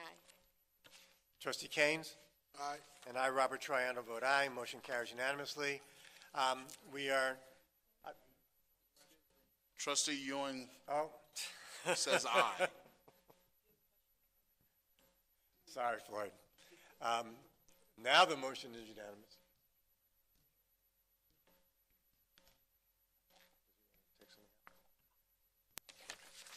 So we've had a motion giving us permission to block vote all of the items. Those items, and for those of you who are here as new hires, the items that we approved to just now to block vote, we're now going to vote on. And when we're done voting, you will be official hires of the Westbury Union Free School District. Can I have a motion to approve all of the items that were approved for a block vote? So moved. Been moved by Vice President Ewing. Do we have a second? Second. Seconded by Trustee Wilson. Ayes. Trustee Quintanilla. Aye. Trustee Wilson. Aye. Trustee Dickerson. Aye. Trustee Keynes. Aye. Trustee Bowling. Vice President Ewing. Aye. And I, Robert Troiano, vote aye. Motion carries unanimously. You are all hired that are here for that purpose.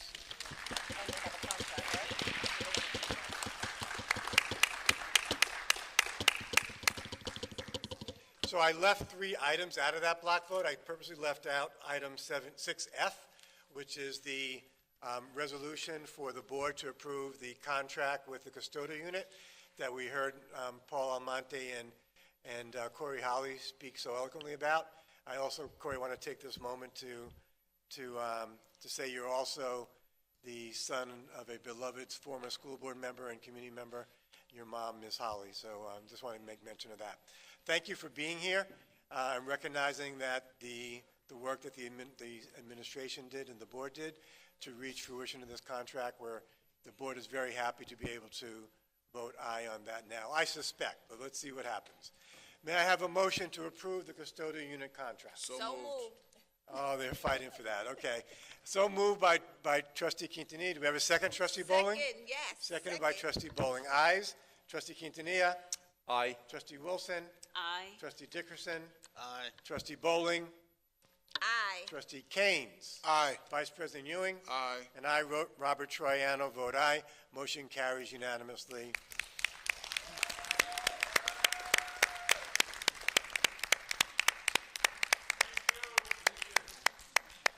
And mention was made of the work that the cafeteria workers do, particularly during COVID. I just want to thank Paul and Corey and all his membership for all the great work that they did, continue to do, keeping our buildings clean and our staff and students COVID-free, to the extent we can. Thank you. The last two resolutions are items 7D and 13C. I asked for those to be taken out of the block vote because I need to recuse myself because they relate to the town of North Hempstead, which is an organization I have some affiliation with, and I can't participate in either the vote or any discussion that might be about those 2 items. So I'm going to step out into the hallway and close the door, and I'm going to ask Vice President Ewing to carry those votes forward.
Elijah, I want to recognize you also as a former head custodian in the high school.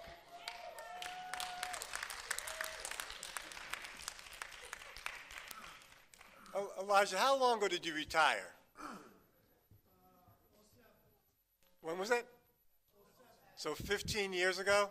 It's quite a commendation for you to get that kind of recognition from people in the audience 15 years later.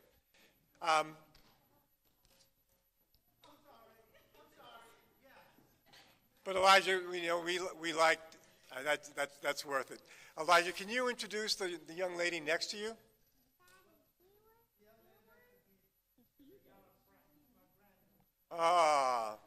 So we, as you know, and to the rest of you to know, we just hired Ayanna Frank, and congratulations to you. You clearly come from good stock. Before I excuse myself, I do want to take a moment to, in the donation section, and I mentioned this at the last meeting, there's a donation from a member of the class of 1970, David Storch, who is giving the school district, the high school, $25,000. We want to thank David Storch for that. And we also want to thank Anthony Bartone, who at the last meeting the board accepted a $90,000 donation from him to build 2 tennis courts at the middle school, which are under construction now. So thank you, Mr. Bartone and Mr. Storch.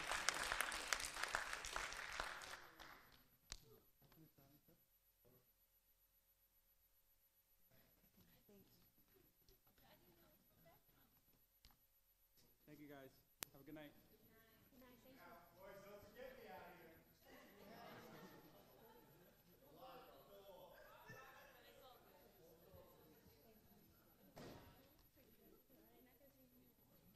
At this time, we're going to ask for a motion to approve resolution item 7D. So moved. Moved by Mr. Quintanilla. Second. Second by Ms. Boland. Mr. Quintanilla. Aye. Ms. Wilson. Aye. Dr. Dickerson. Aye. Ms. Boland. Aye. Mr. Keynes. Aye. And aye. Motion passes unanimously. And one recusal. At this time, could I have a motion to accept resolution item 13C? So moved. Moved by Mr. Keynes. Second. Second by Ms. Wilton. All in favor, Mr. Quintanilla. Aye. Ms. Wilson. Aye. Dr. Dickerson. Aye. Ms. Boland. Aye. Mr. Keynes. Aye. And aye. Motion passes unanimously. At this time, with one abstention, that being of Mr. Troiano. At this time, could I have a motion to go into executive session to discuss items of personnel So moved. and negotiation? So moved. Moved by Mr. Quintanilla. Second. Second by Mr. Keynes. Mr. Quintanilla. Aye. Ms. Wilson. Aye. Dr. Dickerson. Aye. Mr. Keynes. Aye. Ms. Boland. Aye. And aye. Motion passes unanimously. We are now in executive session. I do anticipate a vote coming out of executive session, right? We should be in executive session no more than 1 hour and 15 minutes. If you decide to stay, please come and you're welcome to stay. Thank you.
Okay. District Clerk, we're in. Brandon, ready? Is that Brandon? You good? Oh, Xavier? Okay. Xavier?